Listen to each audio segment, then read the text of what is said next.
Hello friends, today the stock which we are going to discuss, that is RBZ Jewelers Limited. At present stock का price है 180, market cap है 772 करोड़ का। So small cap group की company है। 52 week high है 252 and 52 week का लो है वो है 95 का।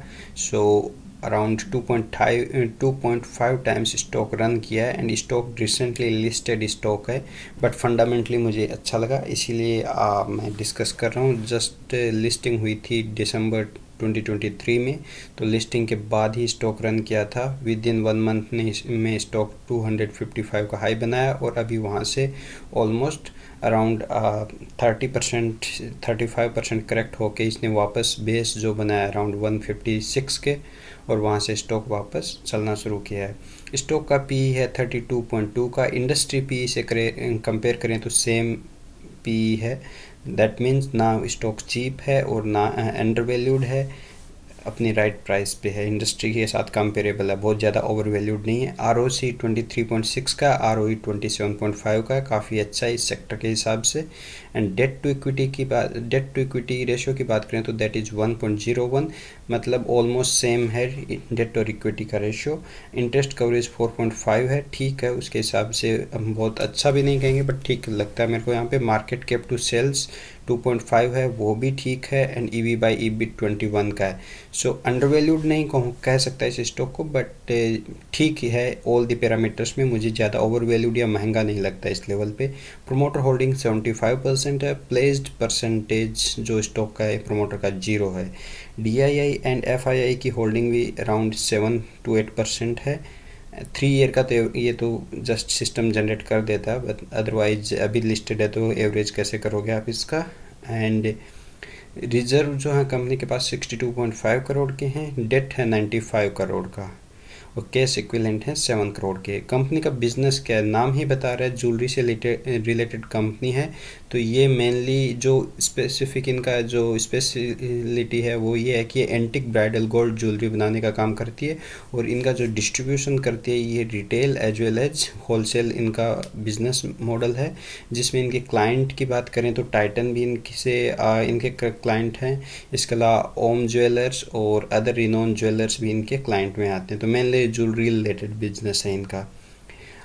उसके बाद आ जाते हैं इसके टेक्निकल्स पे। तो अभी रिसेंटली लिस्टेड है तो ज़्यादा कुछ टेक्निकल्स में मिलेगा नहीं अपने को, बट एक बार देख लेते हैं। यहाँ पे देखिए, यहाँ से लिस्टिंग हुई, लिस्टिंग के बाद स्टॉक कंटिन्यू रन किया, फिर उसके बाद डाउन आया। अभी यहाँ पे ये 50 days, I don't think 50 days हुए भी हैं इसको लिस्टेड हुए। यहाँ पे इसने अपना जो उसको टच किया और वहाँ से वापस स्टॉक चलना शुरू किया है। But technicals upon candle stick में देख सकते हैं। मेनली मेरे को एक फंडामेंटली ठीक लगा एंड कैंडल स्टिक के हिसाब से बाइंग सिग्नल लगा मुझे, इसलिए मुझे लगा इस स्टॉक को डिस्कस किया जा सकता है आज। बाकी देखो, ये पीयर कंपैरिजन करो तो डायमंड ज्वेलरी से रिलेटेड एंड जेम्स से रिलेटेड ये अपना जो बिजनेस इस ग्रुप की जो कंपनी है उनसे कंपेयर करोगे। जैसे टाइटन का देखो P94 का, बट ऑब्वियसली इन कंपनीज को हाई पी, लोग ऑब्वियसली सेफ्टी के हिसाब से भी इनको हाई पी मिलता है। बाकी चाहे इसमें कल्याण ज्वेलर्स हो, वैभव ग्लोबल हो, इन सब का देखो काफ़ी हाई है। एंड इसके बाद इसका 32.18 है, इंडस्ट्री का भी 32.18 है। इसके बाद यहाँ पे देखिए ये ROC है इंडस्ट्री का 14, उसके हिसाब से इसका 23 है, ठीक है, वो अच्छा है। ऑल्दो इतना ही टाइटन कंपनी का है तो उस हिसाब से ठीक है। और एक बात मैं बता दूं, इस ग्रुप की जो कंपनी होती हैं ऑब्वियसली इनमें ज़्यादा मार्जिन्स होते नहीं हैं, 10 से 11% ही मार्जिन होते हैं ऑब्वियसली। मेनली तो इनका ट्रेडिंग जैसा ही बिजनेस होता है। तो इसमें अपन क्वार्टरली रिजल्ट देखें तो देखिए, सितंबर क्वार्टर में 74 करोड़ का सेल था इनका, और दिसंबर में सेल्स बढ़ा। ऑब्वियसली ये शादी का सीज़न होता है, दीपावली के आसपास वैसे भी शॉपिंग ज़्यादा होती है गोल्ड से रिलेटेड, तो यहाँ पे सेल्स ऑब्वियसली देख सकते हैं जंप अच्छा खासा है। यहाँ पे देखिए प्रॉफिट है, प्रॉफिट जो मार्जिन्स काफ़ी कंप्रेस हुए, यहाँ 19% मार्जिन्स थे, यहाँ पे 10% हुए, तो मार्जिन्स कंप्रेस हुए। बट ओवरऑल एनुअल बेसिस पे ये 10 से 11-12% के अराउंड मार्जिन्स मेंटेन करती है। और यहाँ पे इसमें ज़्यादा सेल्स के बावजूद भी यहाँ पे प्रॉफिट में अगर दिसंबर से कंपेयर करोगे तो ऑब्वियसली जंप है, बट सितंबर से कंपेयर किया तो यहाँ पे ये ड्रॉप है। ईयर ऑन ईयर बेसिस पे देखें तो कंपनी कंटिन्यूसली सेल्स बढ़ रही हैं, ऑपरेटिंग प्रॉफिट भी 2027 38 वो भी बढ़ा है। मार्जिन्स देखिए ये 11-13% यही मेंटेन कर पाती हैं इस ग्रुप की companies. Profit before tax continuous rise, net profit भी बढ़ रहा है। अब आ जाते हैं, ये देखिए जस्ट रिसेंटली है, आज ज़्यादा इसमें डेटा अवेलेबल है नहीं। सेल्स ग्रोथ 14% का ट्रेलिंग 12 मंथ का, प्रॉफिट ग्रोथ 55% का है एंड आरओई जो है वो 28% है। बैलेंस शीट की बात करें तो इसमें जो शेयर होल्डर इक्विटी की जो कैपिटल है वो 30 करोड़ का, रिजर्व 75 है अगेंस्ट, उसके अगेंस्ट बोरोइंग ज़्यादा है, इसीलिए इनका जो डेट टू इक्विटी रेशियो ज़्यादा है थोड़ा सा, ठीक है। इसके बाद में आ जाते हैं अपन इनके कैश फ्लो की बात करें तो कैश फ्लो एक बार इसको थोड़ा ऐसे, तो इसमें हाँ ऑपरेटिंग एक्टिविटी से देखिए कैश, ये इनका बिजनेस से तो पैसा आता है ऑपरेटिंग ऑपरेशन से, और बट ये रिसीवेबल नेगेटिव है, इन्वेंट्री।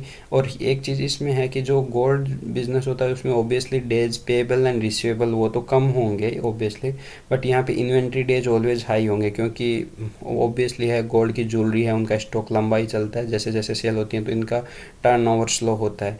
यहाँ पे रिसीवेबल नेगेटिव में अच्छा है, एडवांस में पैसा अपने जो भी क्लाइंट है उनसे आ जाता है इनको। इन्वेंट्री नेगेटिव में है। इसके अलावा अगर आप कैश फ्रॉम इन्वेस्टिंग एक्टिविटी से देखो तो ये अपनी एसेट कंटिन्यूसली इनको परचेज करती हैं, और फाइनेंसिंग एक्टिविटी है तो इसमें इन्होंने लोन ज़्यादा है, उसके हिसाब से इनको देखिए इन्होंने लोन यहाँ भी बढ़ाया तो उसका इंटरेस्ट रेगुलरली इनको पे करना पड़ता है। तो ठीक है, कैश फ्लो वाइज ठीक है, जैसा बिजनेस मॉडल है उसके हिसाब से ओके है ये। डेटर डेज हमने पहले डिस्कस किए 28 हैं, उसके कंपैरिजन में डेज पेबल 24 हैं, ऑलमोस्ट सेम है। और यहाँ पे देखिए इन्वेंट्री डेज इनका हाई है 241 का। तो कैश कन्वर्जन साइकिल जो है वो लंबा क्यों है, क्योंकि इसमें इन्वेंट्री इनके पास ज़्यादा रहता ही रहता है। इन्वेंट्री का मतलब होता है जो प्रोडक्ट या जो भी ये सेल करते हैं उनका कितना स्टॉक इनके पास एट दैट टाइम अवेलेबल होता है और कितने लंबे टाइम तक वो सिस्टम में सर्कुलेट होता है, तो स्टॉक कितने लंबे डेज के लिए रहता है उसके हिसाब से इन्वेंट्री डेज कैलकुलेट किए जाते हैं। आरओसी देखें तो 21% से 24% हुआ है 2022 से 2023 में, तो वो अच्छी बात है। शेयर होल्डिंग पैटर्न पे आ जाते हैं। अभी रिसेंटली लिस्टेड है, प्रमोटर की खुद की होल्डिंग 75% है। ये रिनोन एफआईआई एंड डीआईआई की होल्डिंग भी देख सकते हो 4% एंड 3% है। इसके अलावा पब्लिक की होल्डिंग 17.6% है।